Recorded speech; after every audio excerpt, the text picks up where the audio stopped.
On April 26, 1986, one of the biggest nuclear disasters happened in Chernobyl of Pripyat. Today, we look at 3 stories taken from Chernobyl post-explosion. I'm Ryan and welcome to Creep Source.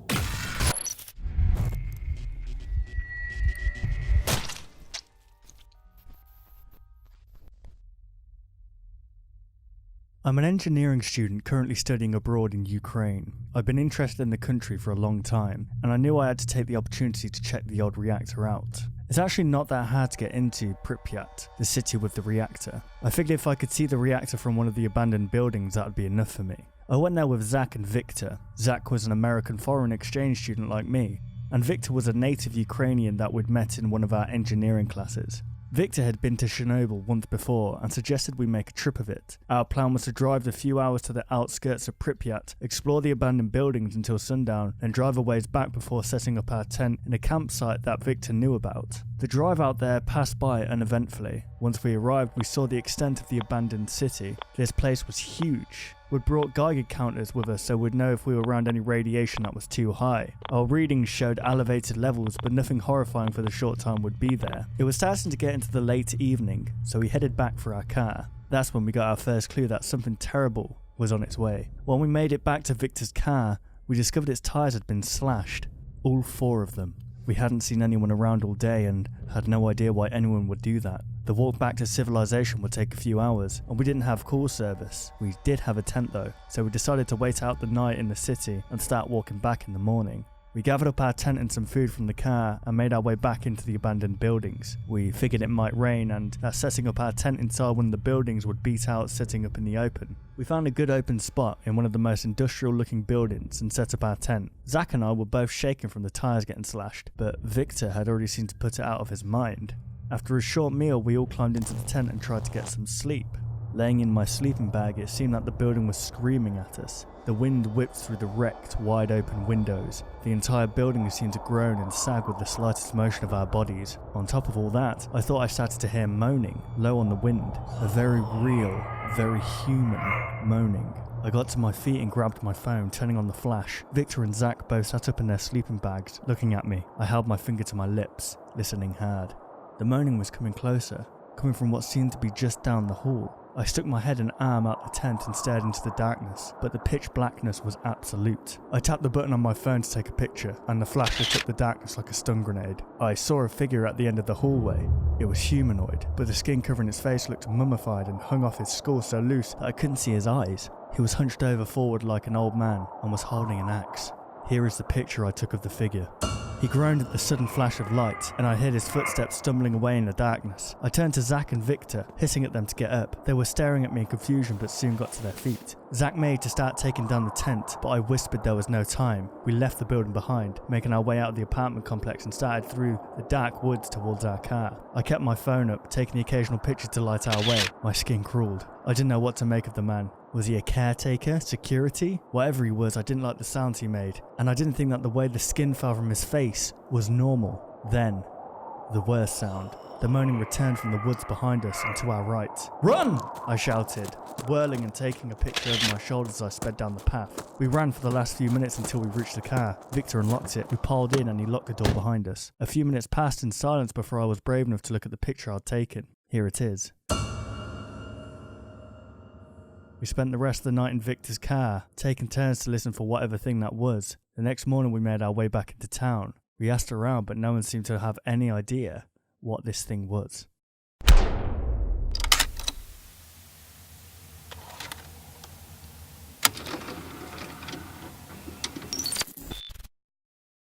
One of the most fascinating events in history, by far, was the Chernobyl disaster.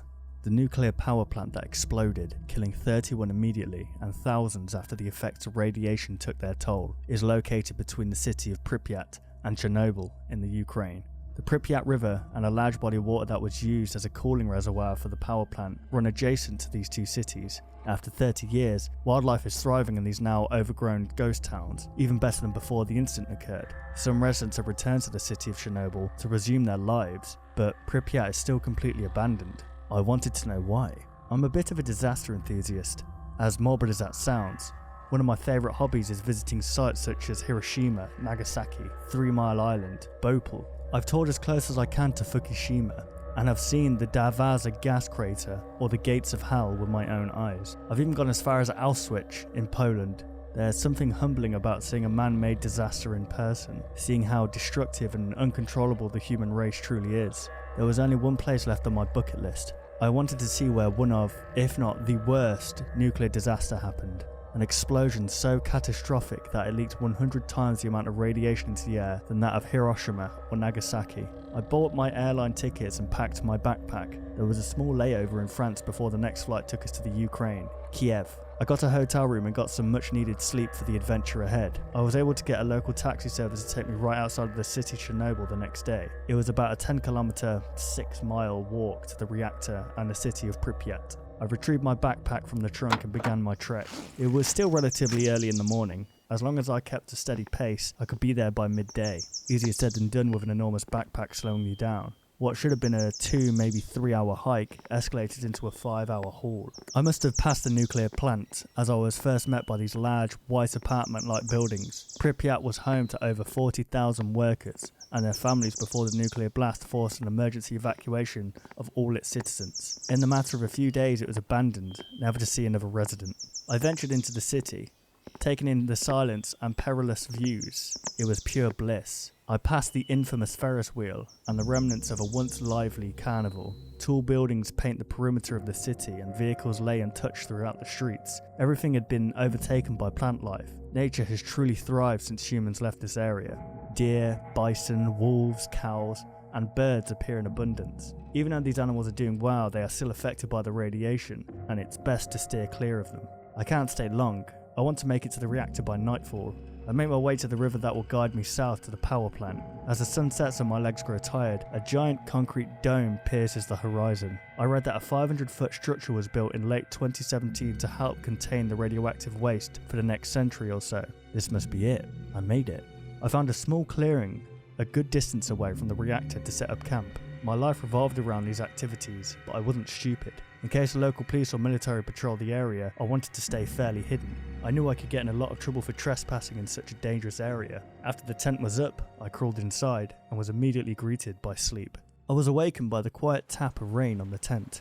I rolled over and closed my eyes to return to sleep, but was met by another sound that made my blood run ice cold. It sounded like something was in distress, something very large. The cry echoed like thunder. It was very guttural and sounded almost like a whale call. The vibrations of the hum shook the tent. Adrenaline coursed through my veins. I unzipped the tent just enough to get an eye through, but was met only by darkness and cold rain. I continued to unzip the door so I could get a better look. Whatever it was, a small plastic tent wasn't going to provide much protection. I grabbed my flashlight and stepped outside. The hum cries out again. Birds frantically flee their nests. Then, like a wrecking ball to a building, an abrupt crash follows, shaking the earth. Construction? In the middle of the night?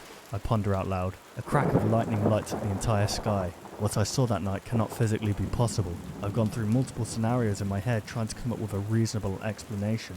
A creature stood over the cement building that covered the nuclear plant. It was in the shape of a human, but just a decayed skeleton of one. The building was 500 feet tall, that's about 166 yards. This thing lingered over it, slamming its closed, rotted fists into it. Its jaw slowly cracks open as another booming hum rattles the trees. My attention is diverted to something stirring in the cooling reservoir. The sounds of a submarine breaching water? I wait for another flash of lightning so I can see through the thick black of night. I'm splashed by water as an arm, stories tall, reaches into the sky and slams on the ground outside the reservoir. Another creature emerges from the water's depths, this one screaming, an ear-piercing howl like that of a banshee, much different than the other one. I rip my gaze away from the beasts, grasp my flashlight and run for the protection of the tree line. When I penetrate the forest, I'm met by a forceful push. I'm tackled to the ground as Russian men in military outfits scream at me. It's pouring rain at this point. I try to explain I can't understand them, but before I can even move my mouth, the cold butt of a rifle strikes my face and I lose consciousness. When I came back around, I was on an airplane. I rubbed my forehead where the rifle struck, but nothing was there.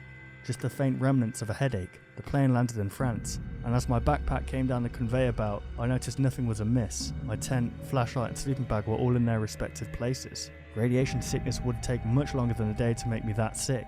Whatever I saw that night was real.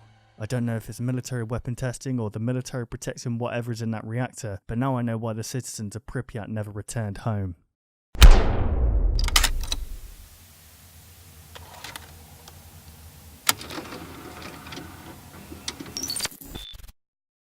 My name is Vito Montagna. I like to travel to foreign places and do things there. I was born and raised in Rome, Italy, and have always had a liking to travelling. I am 6'5" and have a strong build. I love to mountain climb and poke around in abandoned places. What my latest trip brought me was something new. Earlier this year I went to Pripyat and Chernobyl, Ukraine, for a tour of the Chernobyl nuclear power plant area where the 1986 nuclear meltdown happened. During this trip, we were given Geiger counters for keeping track of our radiation levels and to detect hotspots for us to avoid. We were to keep on the outskirts of the exclusion zone, far enough away from the sarcophagus, the building house, the reactor that melted down, and before that we wouldn't be irradiated. During this trip, I took a little bit of a daring route that was a little further from the group than I needed to be. I never went outside of the line of sight, just wandering around in the vicinity of the trail. The cities were amazing. It was a ghost town that nature had reclaimed for compensation of its destruction.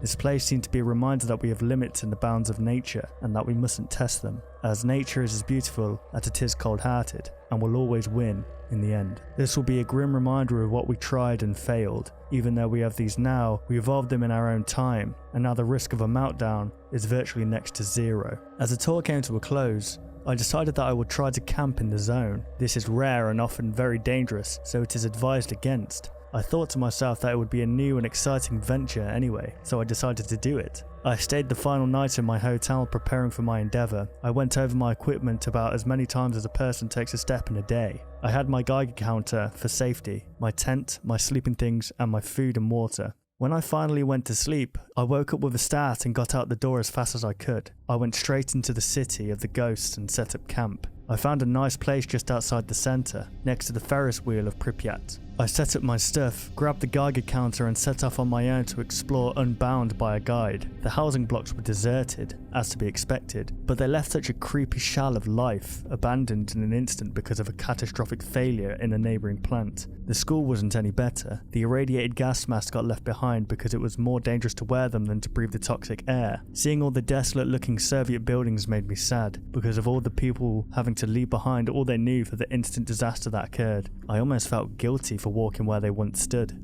As it was getting dark, I abandoned the buildings and headed for my camp. It was a little chilly, so I slept with the flap clothes and blanket all the way over me. I soon drifted to sleep, but the whole time it felt like something was inexplicably wrong.